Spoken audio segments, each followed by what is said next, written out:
P M L نون اور Peoples party نے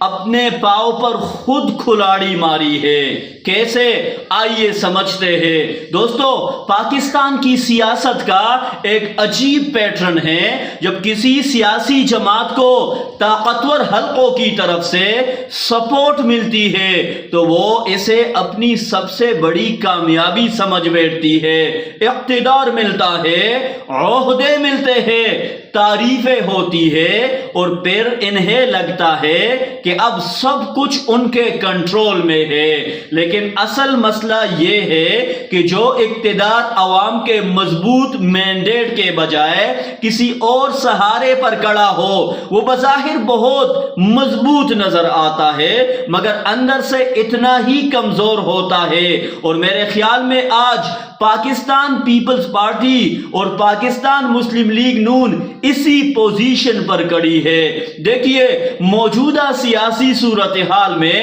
سب سے اہم سوال یہ نہیں کہ حکومت کے پاس کتنی وزارتیں ہیں، کتنی کرسیاں ہیں یا پارلیمنٹ میں کتنے نمبرز ہیں۔ اصل سوال یہ ہے کہ ان کے پاس پولیٹیکل اتھارٹی کتنی ہے۔ اگر ایک جماعت خود یہ محسوس کرے کہ اس کی اصل طاقت عوام کا ووٹ نہیں بلکہ کوئی دوسرا سپورٹ سسٹم ہے تو پھر وہ ہر فیصلے میں محتاط رہتی ہے۔ یہی وجہ ہے کہ حکومتیں بظاہر بہت طاقتور نظر آتی ہے لیکن جب کوئی بڑا آئینی یا سیاسی معاملہ سامنے آتا ہے تو ان کی آرگیننگ پاور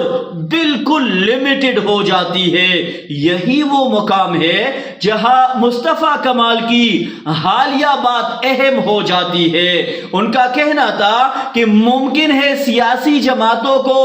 بعض آئینی ترامیم کا اس وقت اندازہ ہی نہ ہو جب تک وہ منظور نہ ہو جائے، یعنی اس وقت تک ان کو اندازہ بھی نہیں ہوگا، جب منظور ہو جائے گی تو ان کو پتہ چل جائے گا۔ انہوں نے مثال کے طور پر 26ویں اور 27ویں ترمیم کا حوالہ دیتے ہوئے سوال اٹھایا کہ کیا ہر چیز واقعی اتنی تفصیل سے سیاسی جماعتوں اور کابینہ کے اندر ڈسکس ہوئی تھی؟ اگر مستقبل میں 28ویں ترمیم آتی ہے تو اصل سوال یہ ہوگا کہ اس کا سکوپ کیا ہے، اس کے اندر کیا تبدیلیاں ہے، اور سب سے بڑھ کر یہ کہ کیا سیاسی جماعتوں کے پاس اسے قبول یا مسترد کرنے کی حقیقی آزادی موجود ہے۔ اب یہاں سے معاملہ مزید انٹرسٹنگ ہو جاتا ہے۔ آج زیادہ تر بحث اس بات پر ہے کہ اگر نئے صوبے بنتے ہیں، سندھ میں کراچی اور حیدرآباد الگ انتظامی یونٹس بنتے ہیں یا پنجاب کی تقسیم کی بات آگے بڑھتی ہے تو پیپلز پارٹی اور مسلم لیگ نون کی طاقت کم ہو سکتی ہے۔ ظاہر ہے یہ ان دونوں جماعتوں کے لیے ایک بہت بڑا پولیٹیکل چیلنج ہوگا، لیکن میں سمجھتا ہوں کہ ہمیں صرف صوبوں کی تقسیم تک محدود نہیں رہنا چاہیے۔ اصل سوال یہ ہے کہ کئی آئینی تبدیلیوں کا اینڈ گیم اس سے بھی بڑا تو نہیں۔ فرض کرے صرف ایک ہائپوتھیسس کے طور پر مستقبل میں یہ دلیل سامنے آئے کہ ملک میں استحکام چاہیے، اداروں میں ٹکراؤ ختم کرنا ہے اور ایک مضبوط نظام چاہیے، پھر اگر اسی بنیاد پر صدر کے عہدے کو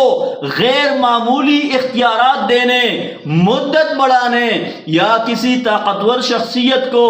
طویل مدت تک مرکزی حیثیت دینے کی تجویز آئے تو سیاسی جماعتوں کا رد عمل کیا ہو سکتا ہے؟ یہ کوئی پیشگوئی نہیں بلکہ صرف ایک سناریو ہے جسے آئینی سیاست کو سمجھنے کے لیے ذہن میں رکھنا چاہیے، کیونکہ آئینی ترامیم صرف الفاظ کی تبدیلی نہیں ہوتی، وہ پورے پاور سٹرکچر کو تبدیل کر سکتی ہے۔ اور یہاں پیپلز پارٹی اور مسلم لیگ نون کے لیے اصل مسئلہ شروع ہوتا ہے۔ اگر انہیں آج صوبوں کی تقسیم کا خوف ہے تو انہیں یہ بھی سوچنا ہوگا کہ کہیں ایسا نہ ہو کہ وہ ایک چھوٹی تبدیلی کو روکنے کے لیے ایک بہت بڑی تبدیلی کو قبول کر بیٹھے، کیونکہ جب پاور سینٹر اوپر منتقل ہو جائے تو نیچے موجود عہدے، اسمبلیاں، وزارتیں اور سیاسی اثر و رسوخ اپنی موجودہ حیثیت برقرار نہیں رکھتے، پھر ایم این اے اور ایم پی اے کی طاقت بھی محدود ہو سکتی ہے اور سیاسی جماعتیں صرف فارمیلٹی بن کر رہ سکتی ہے۔ یہاں ایک بنیادی اصول سمجھنے کی ضرورت ہے، طاقت صرف کرسی سے نہیں آتی، طاقت مینڈیٹ سے آتی ہے۔ جس سیاسی جماعت کو یقین ہو کہ عوام نے اسے منتخب کیا ہے اور وہ اختلاف بھی پھر کر سکتی ہے، پھر وہ سوال بھی اٹھا سکتی ہے اور ضرورت پڑنے پر کسی پالیسی یا ترمیم کو مسترد بھی کر سکتی ہے۔ لیکن اگر کسی حکومت کو یہ خوف ہو کہ اس کی بنیاد ہی کمزور ہے تو پھر اس کی نیگوشیٹنگ پوزیشن بھی کمزور ہو جاتی ہے۔ یہی وجہ ہے کہ آج کی سیاست میں اصل مسئلہ صرف اقتدار میں ہونا نہیں بلکہ اقتدار کے پیچھے عوامی اعتماد کا موجود ہونا ضروری ہے، اور یہی وہ نقطہ ہے جہاں عمران خان کا موقف بھی اس بحث میں آتا ہے کہ اگر ان سے یہ سوال کیا جائے کہ نئے صوبے بننے چاہیے یا کوئی بڑی آئینی تبدیلی ہونی چاہیے تو ان کے سیاسی موقف کا بنیادی نقطہ یہی ہوگا کہ اتنے بڑے فیصلے کے لیے پہلے پبلک مینڈیٹ کا ہونا ضروری ہے، یعنی جو فیصلہ پورے ملک کے سیاسی اور آئینی مستقبل کو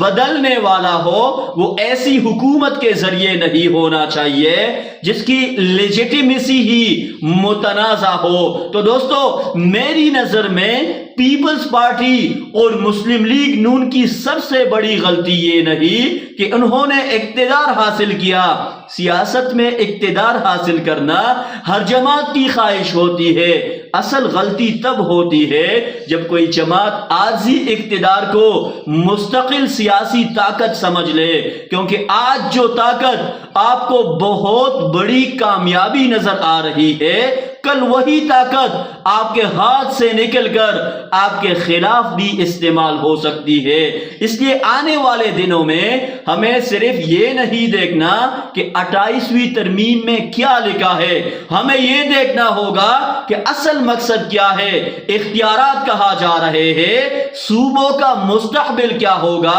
پارلیمنٹ کی حیثیت کیا ہوگی، اور سب سے بڑھ کر پاکستان کے عوام کا مینڈیٹ کہاں کھڑا ہوگا،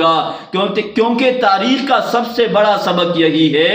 جو سیاسی جماعت عوامی طاقت کو نظر انداز کر کے صرف طاقت کے سہارے اقتدار حاصل کرتی ہے وہ وقتی طور پر کامیاب ضرور ہو سکتی ہے لیکن طویل مدت میں اس کی پولیٹیکل سروائیول خود ایک سوال بن جاتی ہے، اور اگر واقعی کوئی بڑی آئینی تبدیلی آنے والی ہے تو شاید پیپل پارٹی اور مسلم لیگ نون کو آج پہلی بار یہ سوچنا چاہیے کہ کہیں انہوں نے اپنے پاؤں پر خود ہی کھلاڑی تو نہیں مار دی۔